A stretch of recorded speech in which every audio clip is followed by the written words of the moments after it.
말씀을 가지고 부활신앙과 그 삶이란 제목으로 함께 은혜를 나누려고 합니다. 저는 개인적으로 고난주간을 지킬 때마다 빨리 고난주간이 지나가고 부활주일 왔으면 좋겠다 싶은 마음이 얼마나 많이 들는지 몰라요. 왜냐하면 영혼은 참 기쁘고 좋아요. 그런데 육신이 피곤하거든요. 그래서 저는 이 모든 것을 벗어버려주는 부활주일이 너무 좋아요. 마음의 기쁨도 감사도 감격도 있고, 아마 여러분들이 지난 한 주간 동안 고난주간 저녁 기도를 간다고 무척 아마 몸이 힘들었을 것 같아요. 저녁 제대로 듣지도 못하고 또 8시 30분 연속도 못 보고 그죠? 그러나 그래서 빨리 부활주일이 왔으면 참 좋겠다 그런 생각을 하시는 분들이 많을 것 같습니다. 저는 우리 인생도요 꼭 이와 같다고 생각이 되어요. 만약에 부활주일이 없다면요, 고난주간만 계속되는 지리한 고난의 삶을 우리가 살아간다면 여러분 어떻게 감당하겠어요? 그러나 감사하게도 이 괴로운 인생길을 가는 우리가 다시 만난 부활의 새 아침이라는 사실이 얼마나 감사한지 모르겠습니다. 여러분 우리가 잘 아시다시피 성경의 키워드는요 창조, 타락, 그 다음에 구속, 구원입니다. 하나님이 천지 만물과 사람을 만드셨지 않습니까? 그죠? 그런데 사람이 하나님 앞에 범죄함으로 말미암아 타락했고요. 그래서 영 죽을 수밖에 없는 이와 같은 존재인데 우리 하나님이 불쌍히 여기셔서 그 아들 예수 그리스도를 이 땅에 보내셔서 우리를 대신해서 십자가에 돌아가심으로 말미암아 우리의 죄를 대속하기 위해서 다시 살리심으로 말미암아서 죽게 붙어있는 모든 자에게 영원한 생명을 주신 것입니다. 이 창조, 타락, 구속, 이 신앙가 얼마나 중요한지 오늘 우리는 주 예수로 말미암아 구속받은 하나님의 백성인 줄로 믿습니다. 구속받았다는 의미는 한번 합시다. 생명과 영생을 얻었습니다. 이 말인 것입니다. 그러므로 우리는 생명과 부활과 영생을 믿는 사람입니다. 우리 앞서 지난해 선배했던 사도 바울은요 아그리파 왕 앞에 서서 신문을 받고 재판을 받으면서도 아주 큰소리를 쳤어요. 죄수가 말입니다. 누구 앞에요? 왕 앞에. 사도행전 26장 8절에 보면 이렇게 말하고 있습니다. 당신들은 하나님이 죽은 사람을 살리심을 어찌하여 못 믿을 것으로 여기시나이까. 나는 믿는데 어째 여러분들은 하나님께서 죽은 자를 이게 옛날 본다고 좀 사람을 드러나보세요. 죽은 사람을 살리심을 어찌하여 못 믿을 것으로 여기시나이까. 살리지 못할 줄로 믿지 않습니까? 이 말이거든요. 여러분 왕도 죽음을 두려워합니다. 그러나 사도 바울은 왕 앞에서도 담대한 것을 볼 수가 있어요. 왜 그렇습니까? 내 속에 다시 사는 부활의 확신이 있기 때문에 그렇습니다. 여러분 오늘 우리는 어떻습니까? 사도 바울처럼 부활의 확신과 소망이 있습니까? 내가 죽어도 다시 산다는 이 소망이 우리 가운데 있습니까? 그렇다면요 우리가 아무리 예수 믿는 사람이 소수라 할지라도 아무리 세상 권력과 물질이 우리를 억압하고 받게 한다 할지라도요 왕따시킨다 할지라도요 우리 속에 부활신앙이 있으면요 그와 같은 세상 앞에서도 우리가 을이 아니라 갑으로서 담대하게 살게 될 줄로 믿습니다. 오늘 우리가 부분을 따라서 우리에게 말하는 말을 따라서 좀 깊이 묵상하면서 큰 은혜가 됐으면 참 좋겠습니다. 먼저 우리가 3절 말씀을 통해서요 성경이 뭐라고 말하고 있는지를 좀 살펴봤으면 좋겠습니다. 우리 성도는 이미 벌써 죽은 존재라는 사실을 말하고 있습니다. 여러분 3절 한번 보실까요? 이는 너희가 죽었고 너희 생명이 그리스도와 함께 하나님 안에 감춰졌습니다. 성도는 이미 벌써 죽은 사람이에요. 사실 모든 사람은요 벌써 이미 죽은 사람이라 조금도 다를 바가 없습니다. 예를 들자면 이제 보십시오. 이 고책 얼마나 아름답습니까? 우리 민수의 가정의 과정에서 오늘 부활주일 맞아서 이렇게 헌납을 해주셨는데 참 아름답습니다만 얼마나 가겠어요? 일주일, 열흘, 화무 11월. 여러분 지난 주일에 우리 벚꽃이 활짝 피었지 않습니까?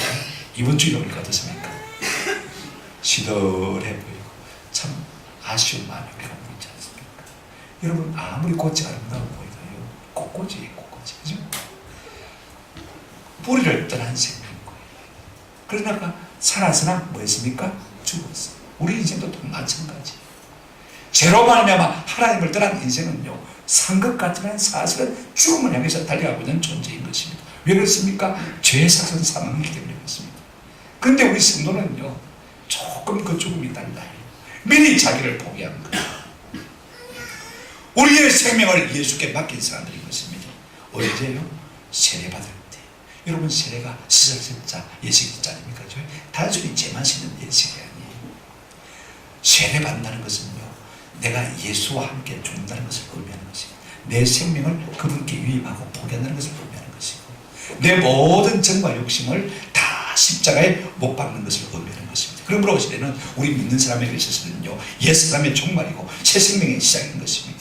나를 부인하는 것입니다. 이제는 내 생명과 내 생애를 전적으로 주님 앞에 위탁한다는 그런 의미가 있는 것입니다. 언제요? 세례 받을 때. 그러므로 우리는 언젠가는 죽을 것이다 라가 아니고 이미 벌써 주 안에서 많은 사람들이니까 죽은 사람인 것입니다. 모든 사람이 다 똑같거든요. 참 좋은 신앙은요, 이렇게 시작하는 것이 참 좋은 신앙입니다. 철저하게 죽으면 죽을수록 그 신앙이 훨씬 더 아름답고 좋을 수가 있는 것입니다. 첫째는요, 우리가 무엇으로부터 죽었냐면요, 과거로부터 죽은 사람들. 성도는 과거로부터 죽은 사람들입니다. 오늘 우리의 문제가 무엇입니까? 신앙생활의 문제가 무엇입니까? 내가 과거로부터 철저하게 죽지 못하기 때문에 자꾸 내가 고개를 들고 일어나기 때문에 신앙생활을 두고 갈등이 있는 것입니다. 가정생활도 갈등이 있습니다. 예를 들면요, 결혼도 마찬가지입니다. 여러분, 결혼은요, 결혼식과 동시에 부부가 옛날로부터, 예침으로부터 죽어야 진짜 복된 행복한 삶을 살 수가 있는 것입니다. 생각해 보십시오. 남자친구, 여자친구, 옛 생활 습관 이거 잊어버리지 않고 그걸 계속 주장하면요, 복된 행복한 결혼식이 될 수가 있겠습니까? 또 부모도 떠나야 돼. 창세기 2장 24절에 보면 이러므로 남자가 부모를 떠나 그랬습니다. 여러분, 결혼하면 부모들도 자녀를 떠나보내요. 그런데 오늘 마마보이들 말이에요. 결혼하고서도 여전히, 그러니까 자꾸 갈등이 일어나는 것이지 않습니까? 한번 생각해 보십시오. 이런 부모들도요, 빨리 독립시켜서 내보내줘야 돼요. 추석에 왔을 때 한두 번 오면 되고요. 안 온다고 해서 연락 없다고 해서 섭섭할 것도 없고요. 빨리 너가 알아서 너가 살아라. 이것이 참 좋아요. 생각하면 무슨 말이냐면요, 과거를 얼마나 빨리 묻느냐, 깨끗이 십자가에 못 박아버리느냐가 참 중요합니다. 그러고서야 우리 주님을 향해서 힘있게 달려갈 수 있는 추진력이 생기기 때문에 그렇습니다. 화는 과거의 개념도 다 십자가에 못 박아버리는데 엄청난 실수와 죄와 허물도 이제는 뭐합니까? 십자가에 못 박아버리는 것입니다. 여러분, 과거로부터 잘 죽어야 진짜 좋은 성도가 될 수가 있습니다. 뿐만 아니라 한번 더 합시다. 다른 사람의 과거로부터 죽어야 합니다. 우리는 자주자주 낚시질합니다. 전에 네가 안 그랬다는 거죠. 당신 이 말하면 100분인데 그러면 깨어지는 거지. 힘든 거지. 우리 자신의 과거에 대해서 죽은 사람으로 우리가 살 뿐 아니라 다른 사람의 과거에 대해서도 일체 모르쇠로 살아갈 때 우리가 참 복된 삶을 살 수 있게 될 줄로 믿습니다. 그런가 하면 우리는 율법으로부터 죽은 사람들입니다. 성도는 율법으로부터 죽은 사람. 여러분, 율법도 법도요, 죽은 자를 결단코 정죄하지 못합니다. 여러분, 죽은 사람에게 감옥 보냅니까? 시체를 감옥 보냅니까? 죽은 사람들은 벌금 내라고 그럽니까? 그런 거 없거든요. 오늘 우리는 율법 안에서 온전히 다 죽은 사람이에요. 갈라디아서 2장 19절에 보니까 사도 바울이 이렇게 말했습니다. 내가 율법으로 말미암아 율법에 대하여 마였나니 죽었나니 율법에 대해서 죽고서야 이는 하나님에 대하여 살리함이에요. 우리가 율법이 나를 정죄할 수 없음을 믿을 때 온전히 하나님을 향할 수가 있는 것입니다. 그러므로 우리 성도들은요, 율법에 대하여 죽은 자인 것입니다. 셋째, 우리는 은혜 안에서 죽었습니다. 무슨 말이냐면요, 너무 엄청난 은혜가 오게 되어지면요, 내 존재는 점점 작아져서 나중에는 내가 없어지고 마는 것을 볼 수가 있습니다. 그 사랑이 너무 고마운 거예요. 그 은혜가 너무 고마운 나머지 그 앞에 서면 나는 점점 작아집니다. 우리가 하나님의 사랑과 은혜를 생각하면 나를 주장할 만한 것이 없잖아요. 그분이 모든 것 다 주셨잖아요. 이것이 그리스도인인 것입니다. 저는요, 이런 삶을 우리 삶과도 좀 적용했으면 참 좋겠는데, 제가 가장 못마땅하게 생각한 것이 무엇이냐면요, 정관이에요. 그거 참 마음이 좀 딱해요. 우리가 평생 직장에서 정년퇴직하고 나면요, 일단 정년퇴직하고 나면요, 그 주변에 걸쩍거립니다. 보십시오. 선생이고 공무원이고 어떤 사람이든지 그 직장 때문에 내가 오늘까지 먹고 잘 살았지 않습니까? 그죠? 거기다가 뭘 더 바라겠습니까? 한번 생각해 보십시오. 아, 내가 그대로 살았다 그렇게 생각하면요 그냥 깨끗하게 손들고 감사한 마음으로 남은 생애를 살아가는 것이 마땅하다고 생각하는 것입니다. 여러분 이처럼 우리가 하나님의 은혜를 크게 생각하면요 그 모든 것에 감격하는 순간에 내 욕심, 내 중심적인 교만, 세속적인 욕망과 고집은요 봄날의 눈도 없이 다 녹을 수밖에 없는 것입니다. 그리스도 안에서 죽은 사람은요 반응이 없어요. 누가 나를 칭찬해도 그러니 합니다. 누가 나를 조상모략해도 그러니 합니다. 여러분 죽은 사람이 반응이 있습니까? 그렇지 않습니까? 우리가 이렇게 살면요 신앙생활에서 아무 갈등과 문제가 없는데 내가 죽지 못해서 문제가 생기는 것입니다. 한번 더 합시다. 나는 이미 벌써 죽은 사람입니다. 아이고 죽었으니 끝나버렸네.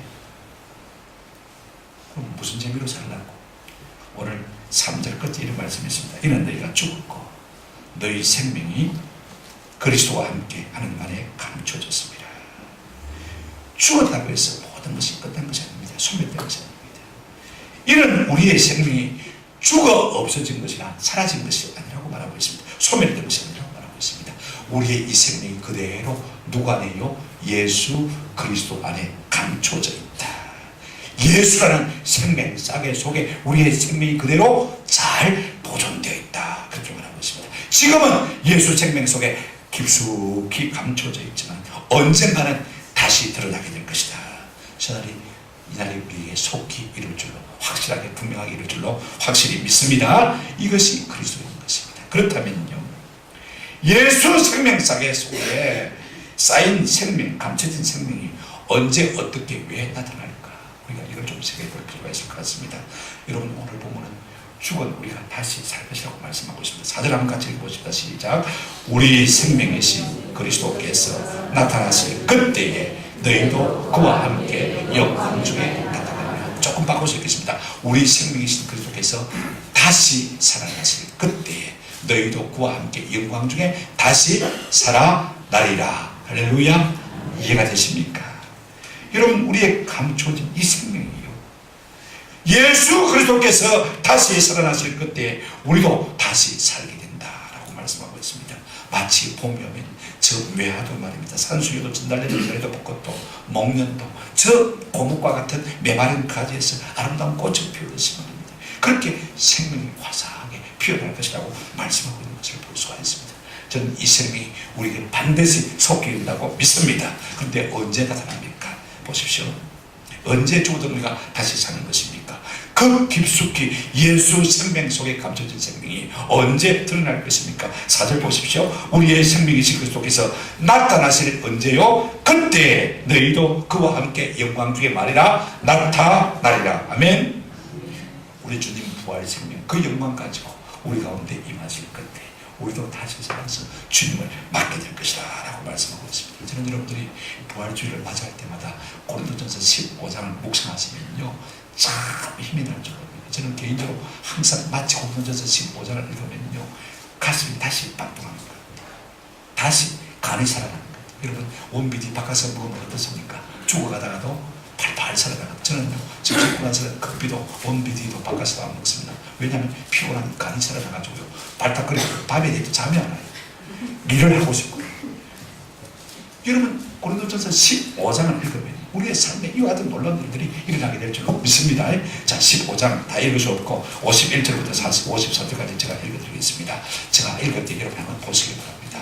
보라 내가 너에게 비밀을 말하노니. 여러분 비밀은 모든 사람이 알면 비밀입니까? 비밀 아닙니까? 비밀이랍니다. 비밀은요 사랑하는 사람에게 귀속말로 니만 알아래 니만 알아래 알려주는 것입니다. 어떤 사람에게요? 사랑하는 사람에게. 그래서 이 부활의 비밀은요 세상에 똑똑한 권세자들이 모릅니다. 유명한 과학자가 모릅니다. 유명한 의사가 모릅니다. 비밀을 말하니 우리가 다 잠잘 것이 아니요 마지막 날말에 순식간에 오려니 뭐 된다고요? 변화되리니 다시 살아나리니. 그 다음 절 보시기 바랍니다. 50 우리 주님 다시 오실 때 다 변화된다고 했는데 52절 나팔 소리가 나매 주님 다시 오실 때 죽은 자들이 썩지 아니할 것으로 다시 어떻게 하고요? 살아나고. 죽었다가 깨어난 사람도 있어요. 그러나 또 죽습니까? 안 죽습니까? 또 죽거든요. 또 썩거든요. 그죠?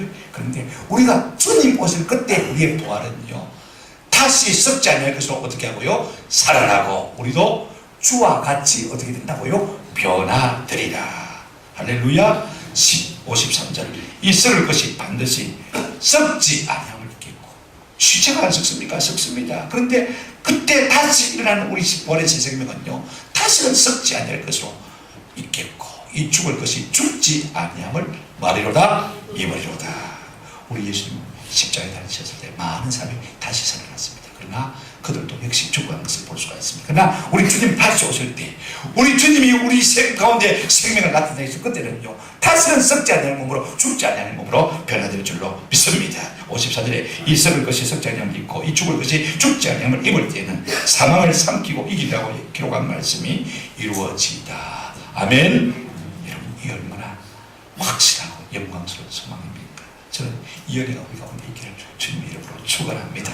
병들 수밖에 없는 이 몸이, 죄질 수밖에 없는 이 몸이, 죽을 수밖에 없는 이 몸이, 썩을 수밖에 없는 이 몸이 예수 그리스도로 말미암아 다시는 병들지 아니하고 다시는 죄짓지 않고 다시는 썩지 않고 다시는 죽지 아니한 우리 하나님의 영광과 같은 몸으로 형체로 변하게 될 줄로 믿습니다. 언제요? 우리 주님 다시 오실 것. 그러면 우리가 어떻게 사는 것인가? 이처럼 우리가 다시 살게 될 것이라고 내가 100번 1000번 말해도 우리 마음속에 의문이 하나 있습니다. 무엇입니까? 어떻게 죽은 사람이 다시 살 수 있냐? 어떻게 우리는 참 방법이 있지 않습니까? 왜냐하면 우리의 생각 속에는요 오랜 인류의 역사의 경험을 통해서 죽은 자가 다시 한 일이 없거든요. 그러니까 죽으면 못 산다, 끝이다. 이것이 고정관념으로 바뀌어 있습니다. 이것이 우리 인생의 한계인 것입니다. 그러나 여러분 하나님은 하실 수가 있습니다. 빌립보서 3장 21절 같이 한번 읽어보십니다. 시작.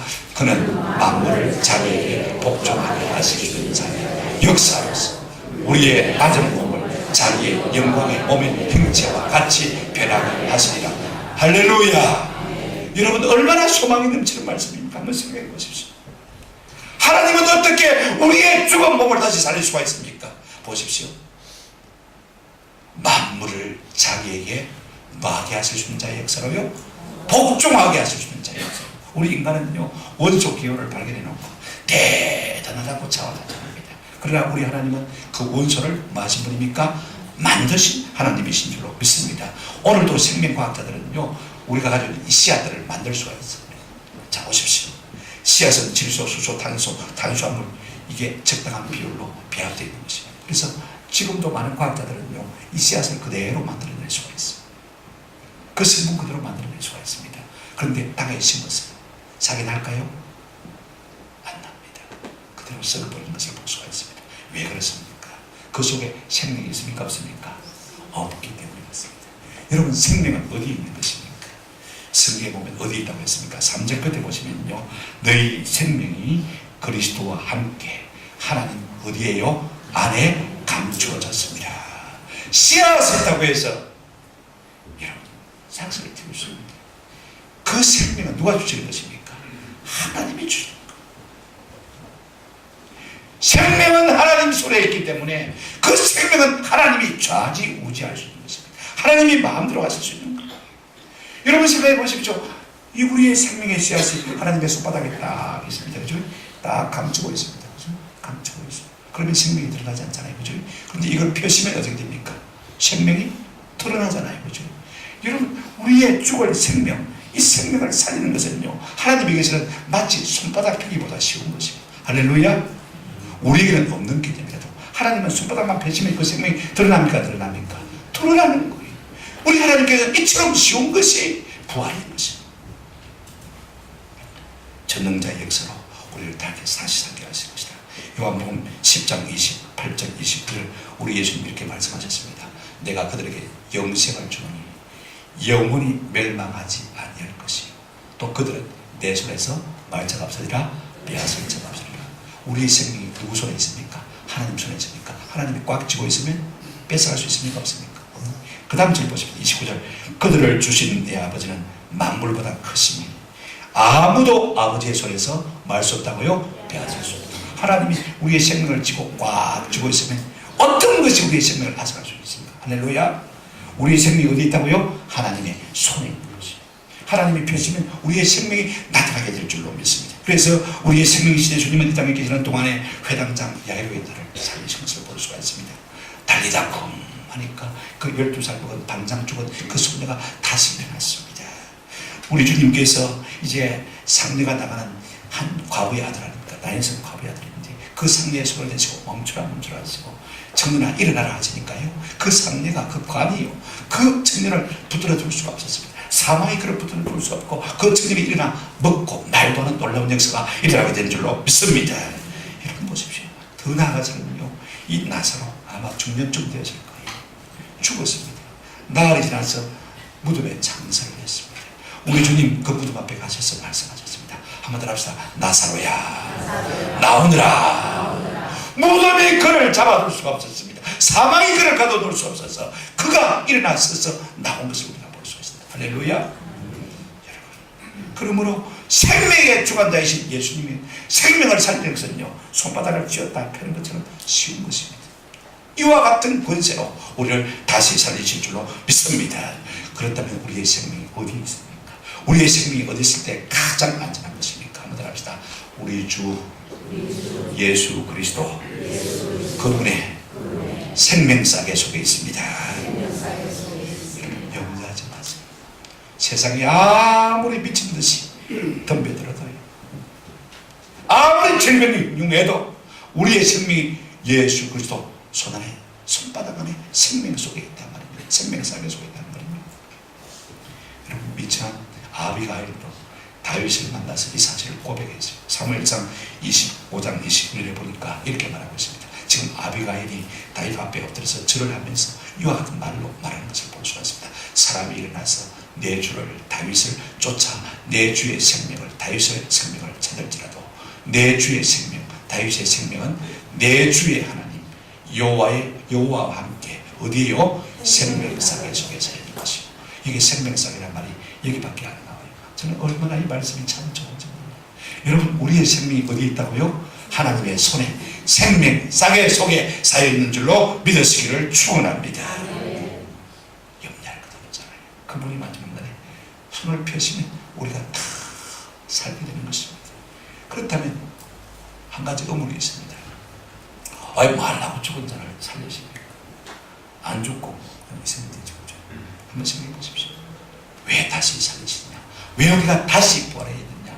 이것이 우리를 향해서 나는 믿으신 것입니다. 여러분, 요한복음 6장 39절 40절 보시면 너무 귀한 말씀이시죠. 한번 보실까요? 한번 이건 너무 귀하기 때문에 우리 같이 읽었습니다. 시작.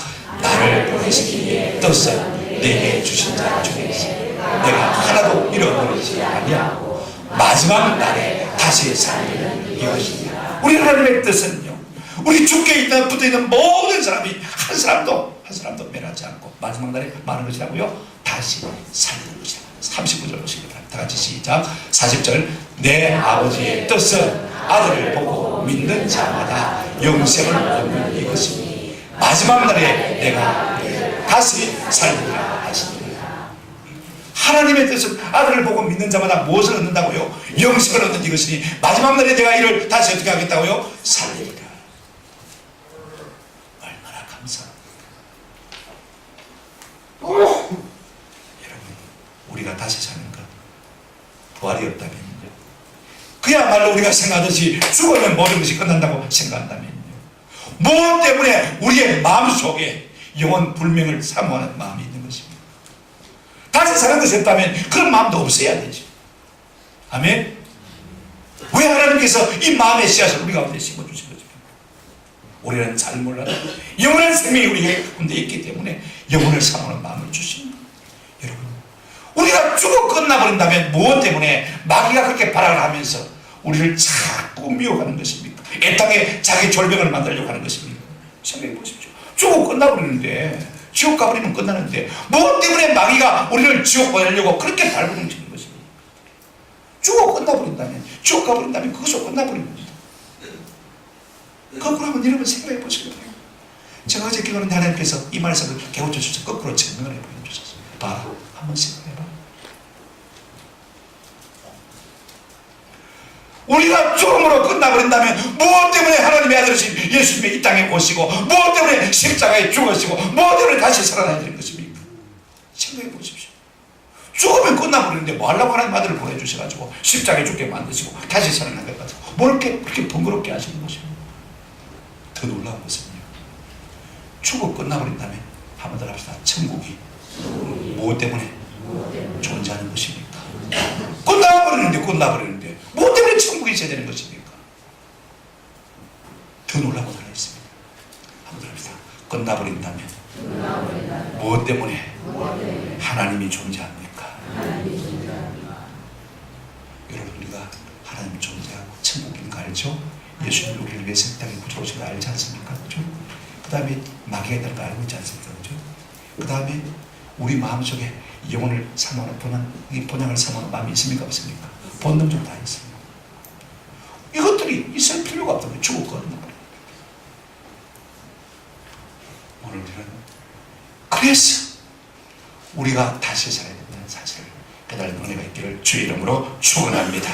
마지막 날에 우리를 다시 살리신 이것이 우리를 향하신 하나님의 뜻인 것입니다. 데살로니가전서 4장 16절부터 18절까지 주께서 호령과 천사장의 소리와 하나님의 나팔 소리로 친히 하늘로부터 강림하시니 그리스도 안에서 죽은 자들이 마고요 먼저 일어나고, 여러분 이미 과거에 죽은 사람으로 말미암아 애쓰게 하지 않는 은혜가 있기를 바랍니다. 그들이 먼저 어떻게 할 것입니까? 일어나고 그 다음에 뭐라고 했습니까? 그 위에 살아남은 우리도 그들과 함께 구름처럼 불어올려 공중에서 주를 영접하게 하시니 그리하여 우리가 항상 주와 함께 있으리라.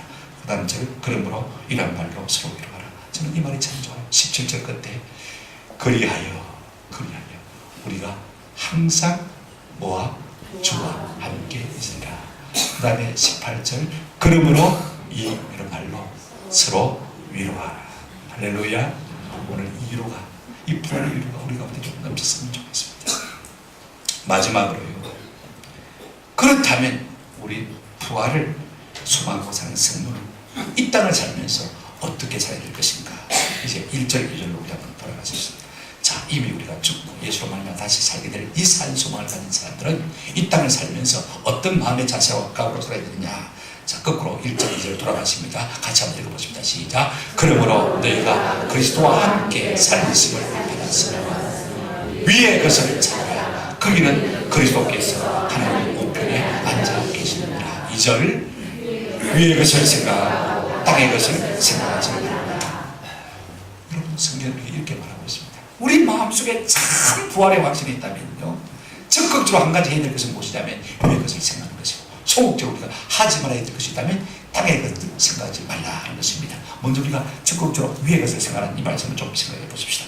우리 속에 참 부활의 생명, 확신과 담대함이 있다면요, 우리는 적극적으로 위의 것을 생각해야 합니다. 우리의 생각과 목적과 뜻이 모두가 다 위에서 방식이 되어져야 돼요. 무엇 때문에 그렇습니까? 거기는 우리에게 생명을 주신 누가 계십니까? 예수 그리스도, 그 다음에 하나님이 계시기 때문에 그렇습니다. 우리가 계속 주의 것을 바라면, 위의 것을 바라면 우리 주님을 만나게 될 것이고, 주님도 우리를 품에 안아주실 줄로 믿습니다. 그 다음에 땅의 것을 마지 말라, 생각지 말라. 여러분, 우리 속에 참 부활의 생명이 있다면요, 비록 땅에 발을 붙이고 살지만은 우리는 소극적으로 이 땅이 전부인 것처럼 생각하고 살지 말아야 될 것을 말씀하고 있습니다. 여러분, 왜 그러냐면요, 우리가 땅의 문제라고 해서 땅에서 모든 문제가 해결되었습니까? 예를 들어서 우리가 땅에서 농사를 짓지 않습니까? 씨를 뿌리고 가꿉니다. 그걸 가꾸었습니다. 그러나 여러분, 그것만으로 농사가 되는 것입니까? 위에서 뭐가 있어야 돼요?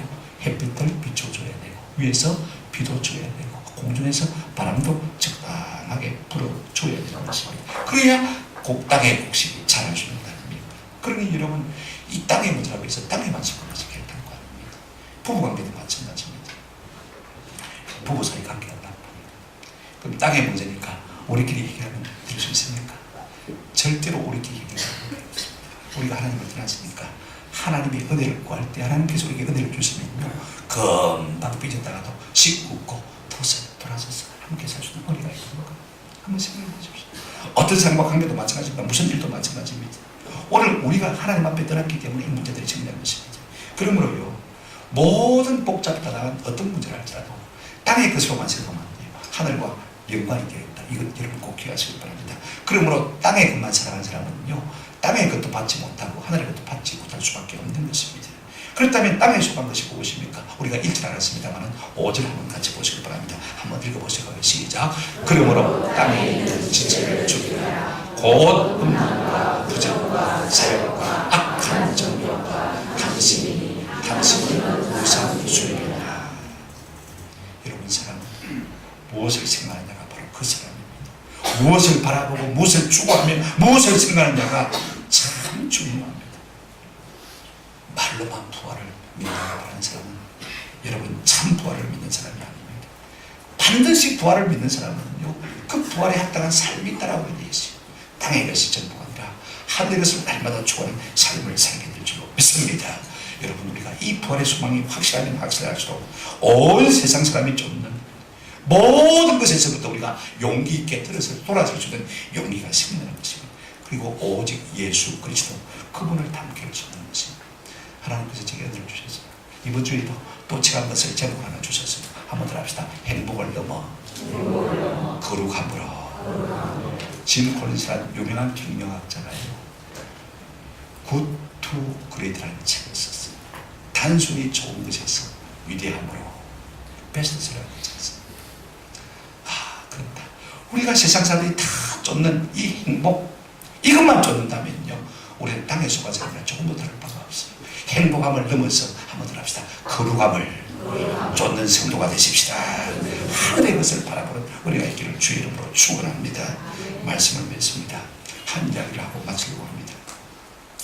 우리나라 대표적인 순교자 주기철 목사는 일합니다. 이 주기철 목사님이요, 여러 해 동안 예수 믿는 것 때문에 이제 수감이 되어서 평양 감옥에 갇혀 있었지 않습니까? 근데 한 방에 또 어떤 사람이 잡혀들어갔냐면 공산주의 주영아라고 하는 사람이 잡혀갔어요. 여러분, 주기철, 주영아, 그죠? 아주 희귀성인데도 불구하고 두 사람이 한방 감옥을 쓰게 된 거예요. 얼마나 참 하나님의 놀라운 선입니까, 그죠? 자, 이렇게 해서 같은 주시니까 동생을 하고 형님 아우 이렇게 하고 산 거예요. 근데 서로 툭 터놓고 이런저런 이야기를 나누다가 이 주영하는 사람이 어떤 사람이냐면 모스크바 대학을 나온 철저한 공산주의자예요. 6.25 전쟁이 있기 전이니까 말입니다. 그리고 그 후에 석방이 돼가지고 나중에 북한에서 아주 고관을 지낸 사람입니다. 주영아, 여러분 인터넷에 한번 검색해 보시길 바랍니다. 그런데 어느 날 주영아가 목사님께 말했습니다.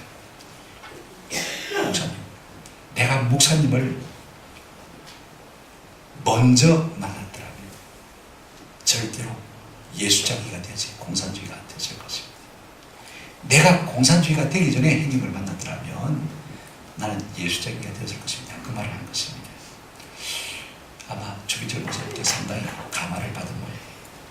그래 주목사님 뭔가 답변을 해야 되지 않습니까? 그래서 주목사님이 그렇게 말씀했다고 해요. 만약에 내가 예수 믿기 전에 당신을 만났다면 나도 공산주의가 될 것입니다. 되었을 것입니다. 그런 대답을 해줬다고 했는데, 근데 목사님 그게 중요한 게 아니고요, 끝으로 이런 말을 하더랍니다.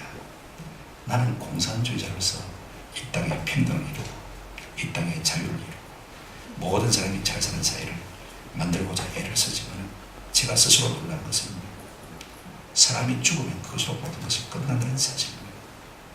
그런데 예수 믿는 목사님은 이 복고 가운데서도 이 죽음 앞에서도 희생이 맙니다. 저는 그 소망이, 그 기쁨이, 그 여유가 불을 뿌립니다. 그렇게 대답하더라는 것입니다. 여러분, 이것이 성도의 비밀인 줄로 믿습니다. 비록 시조리하게 세상을 산다 할지라도 우리 속에 누가 있습니까? 예수 그리스도. 그분의 뭐가 있습니까? 생명, 영생의 소망, 부활의 소망이 우리 가운데 있는 것입니다. 세상에 어떤 사람도 불구하는 부활의 소망이 우리에게 있는 것입니다. 그렇다면 우리가 비록 소수라고 해서 약고 좋은 일이 전혀 없습니다. 이제 우리 속에 영원한 생명 이 있음을 인하여서 한번 더 합시다.